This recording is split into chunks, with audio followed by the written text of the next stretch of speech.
Good morning. Well, it's not freezing outside, raining, snowing, or anything else. I thought I'd come out and I just wanted to talk this week a little bit about. I think the shrub I have the most on my property, which is spireas. I have many of them. I have Ogon, I have Gold Mound, I have double play doozy, double play blue kazoo, double play big bang, snow mound, which you might also know is like that bridal veil spirea. So I have quite a few of them, and I'm going to go through each one of them. There's really not much to see at this time of the year. I'll do a quick walk around and just show you. The one thing nice is that they do provide some nice structure. They hold up in the winter, whether there's snow. No snow here. Um, but let's talk about spireas because they are a great multi-purpose, multi-season shrub that's great for most any garden. They're very low maintenance, no problems with them at all. So let's talk. My first up is Spirea Ogon, which is my absolute favorite. So let's go look and see what they look like at this time of the year. Here we have Spirea Ogon. It's going to have a beautiful white flower on it. It looks like it's actually already starting to bud up, which is kind of crazy. I'll probably cut these a little bit after they bloom. Spirea Ogon right in the front of my yard. I love it. It's a great pop of color, spring, summer, fall. And in the winter, it still holds its structure. So this is Spirea Ogon. I absolutely love Spirea Ogon, if I haven't said it enough times. This Spirea is a Spirea thunbergi versus a japonica. It has a willow-like leaf, 5 petals, single white flowers that come up in the spring, and it just really can handle any environment. The form is a really graceful, arching, rounded, mounded outline. The leaves are like 1 to 1.5 inches long. It turns beautiful orange bronze in the fall. It looks great in mass effect, and I have it planted 3 of them, and they're gorgeous.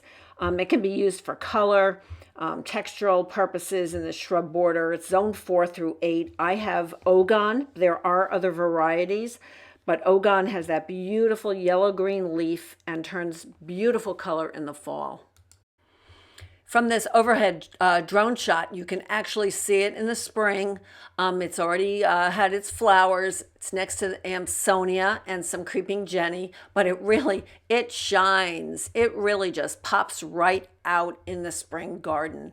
And I can see it no matter where I am around my property, from up, from the neighbor's house, all over the place. And then as summer comes, we end up where it starts getting a little more of a gold color, but it's still very visible.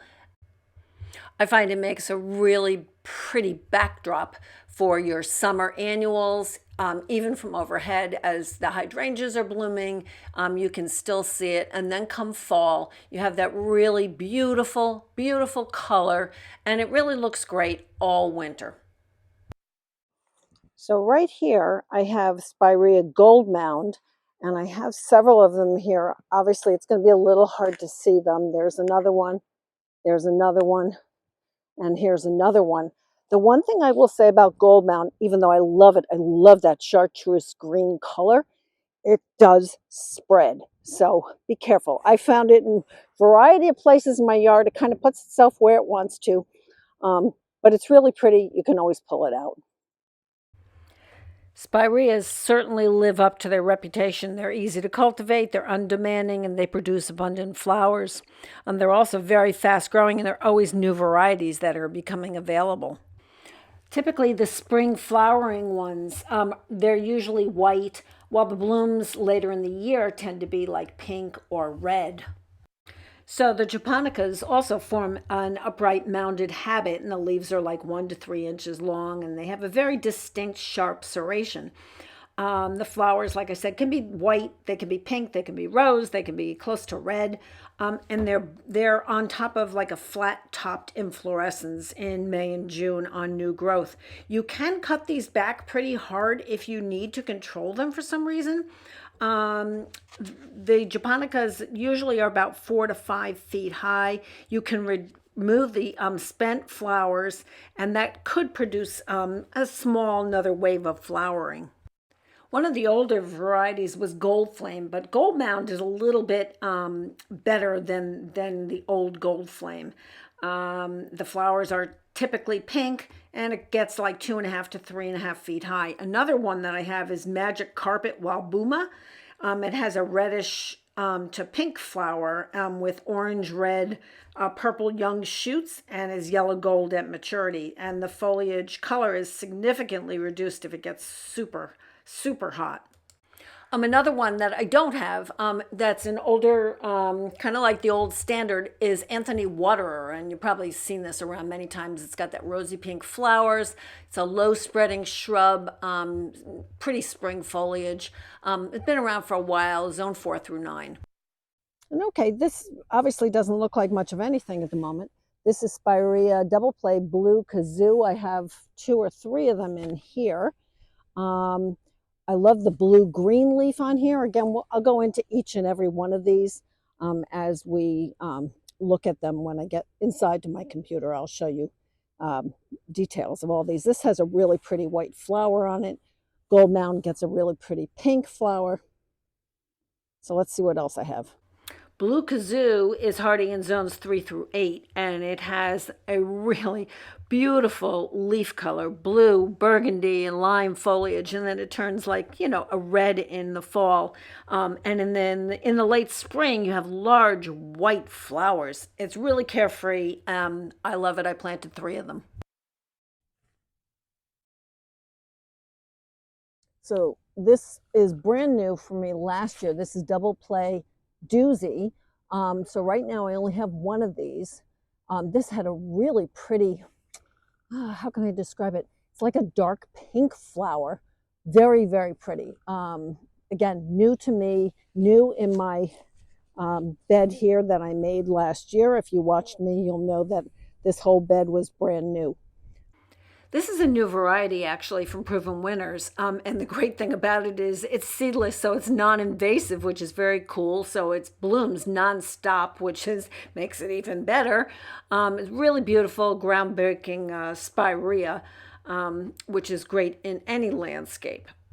The flowers start coming out in late spring in that really glowing purple red, like I said, which really pops in the spring landscape. And then as summer goes, it just keeps flowering and flowering. And since it doesn't produce seeds, it puts all its energy into flowering. It has good drought tolerance and is deer resistant. So this is Double Play Big Bang. And I transplanted these over here last year into this bermed up bed.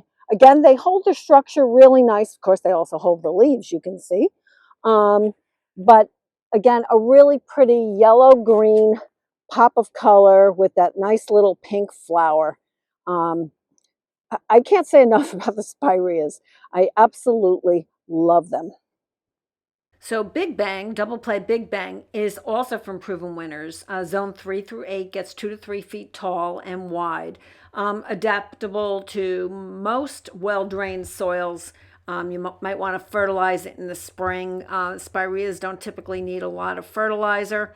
Really beautiful foliage that turns a really pretty orange in the spring and then turns that lime green with huge pink flowers. And it will rebloom if you trim it. Okay, this has nothing to do with spireas, but I wanted to show you the beautiful vase-like branching structure on this Viburnum mariaceae. In the spring, it'll be completely covered with white flowers, and then it's got a beautiful green leaf. But for this time of the year, it's just beautiful. And of course, if it was covered with snow, it would really, the branching structure would really stand out. That's Viburnum mariaceae. Again, just in a little aside, not a spirea. This one is Double Play Artisan. I also have Double Play, Double Play Red. So this has a very pretty light pink flower on it. It's got a darker green leaf, however. And this one, well, also could use some trimming. I think I have a lot of shrubs that could use some trimming at this point.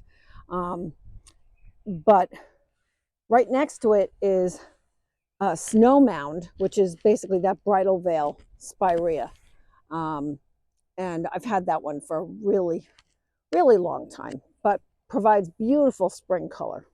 Snow Mound is a Niponica spirea.